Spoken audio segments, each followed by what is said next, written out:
នៅកណ្ដាលព្រៃធំមួយមានបុរសម្នាក់ឈ្មោះតារាគាត់ជាមនុស្សស្រឡាញ់ធម្មជាតិនិងចូលចិត្តរស់នៅឯកោឆ្ងាយពីភាពច្របូកច្របល់នៃទីក្រុងថ្ងៃមួយខណៈពេលគាត់ដើរចូលព្រៃដើម្បីរកកន្លែងសម្រាប់សង់ផ្ទះតូចមួយគាត់បានប្រទះឃើញអ្វីមួយធំចាស់ហាក់ដូចជាអ្វីមួយត្រូវបានគេបោះបង់ចោលយូរហើយពេលគាត់ដើរទៅជិតគាត់ភ្ញាក់ផ្អើលណាស់វាជាយន្តហោះចាស់មួយដែលដួលស្ងៀមស្ងាត់នៅកណ្ដាលព្រៃ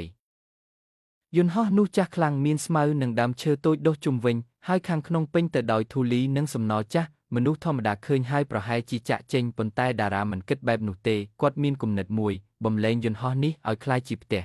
ថ្ងៃបន្ទាប់គាត់បានចាប់ផ្ដើមសម្អាតគាត់លាងធូលីច្រាសអស់សំណល់បដូរកញ្ចក់បដូរទ្វារនិងជួសជុលផ្នែកដែលខូចការងារមិនងាយទេតែគាត់ធ្វើរៀងរាល់ថ្ងៃមិនដែលបោះបង់គាត់ចាប់ផ្ដើមបោះធូលីយឺតធូលីក្រាស់ណាស់ហោះឡើងពេញខ្យល់កៅអីចាស់តុបាក់និងដែកច្រេះនៅគ្រប់ទីកន្លែងបន្ទាប់ពីគាត់បោសសម្អាតធូលីរួចគាត់ដឹងថាយន្តហោះនេះនៅមានដែកច្រេះនិងផ្នែកខូចជាច្រើនបើចង់រស់នៅទីនេះគាត់ត្រូវជួសជុលវា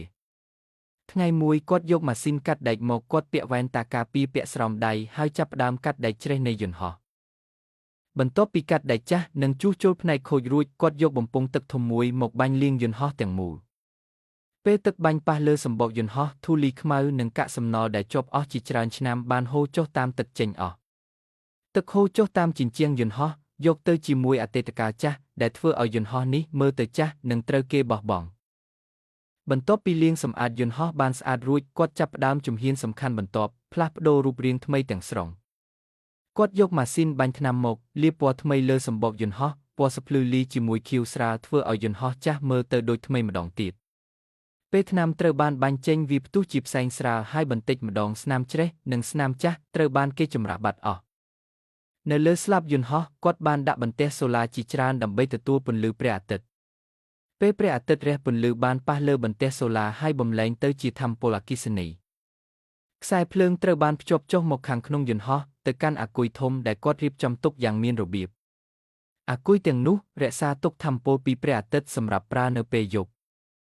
គាត់បានរកប្រភពទឹកនៅក្បែរព្រៃហើយដាក់ទុយយកទឹកពីក្រៅភ្ជាប់ចូលមកក្នុងយន្តហោះគាត់ឃុំជញ្ជាំងយន្តហោះយ៉ាងប្រុងប្រយ័ត្នដាក់ទុយយកឆ្លងចូលមកខាងក្នុងហើយភ្ជាប់ទៅកាន់ធុងទឹកមួយ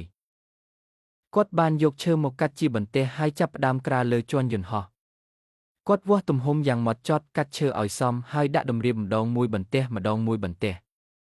សំឡេងញ័រសំឡេងដែកនិងក្លិនឈើថ្មីធ្វើឲ្យខាងក្នុងយន្តហោះចាប់ផ្ដើមមានអារម្មណ៍ដូចឧផ្ទះគាត់ឈរនៅកណ្ដាលយន្តហោះមើលជុំវិញហើយញឹមយន្តហោះចាស់ដែលគេបោះបង់ឥឡូវនេះមានជាន់ឈើមានភ្លើងមានទឹកវាកំពុងក្លាយជាផ្ទះពិតប្រាកដមួយដែលកើតពីការខិតខំនិងក្តីសុបិនបន្ទាប់ពីឈុតនេះសៀនបន្ទាប់គឺដាក់គ្រែដាក់តុដាក់ផ្ទះបាយដាក់ភ្លើងលម្អ ending រស់នៅយ៉ាងសុខសាន្តបន្ទាប់ពីគាត់បានក្រាលកម្រាលឈើវិស័យមិនទាន់បញ្ចប់ទេគាត់ចង់ឲ្យផ្ទះនេះកាន់តែស្អាតនិងប្រណិតគាត់យកថ្នាំសម្អាតថ្មីមកលាបលើជញ្ជាំងនិងកម្រាលឈើពណ៌ភ្លឺស្រទន់ចេញពីថ្នាំធ្វើឲ្យផ្ទះកាន់តែមានអារម្មណ៍ថ្មីនិងស្អាតសំណុំផ្លាកឈើនិងបង្អួចចាស់ត្រូវបានលាងស្អាតឡើងវិញ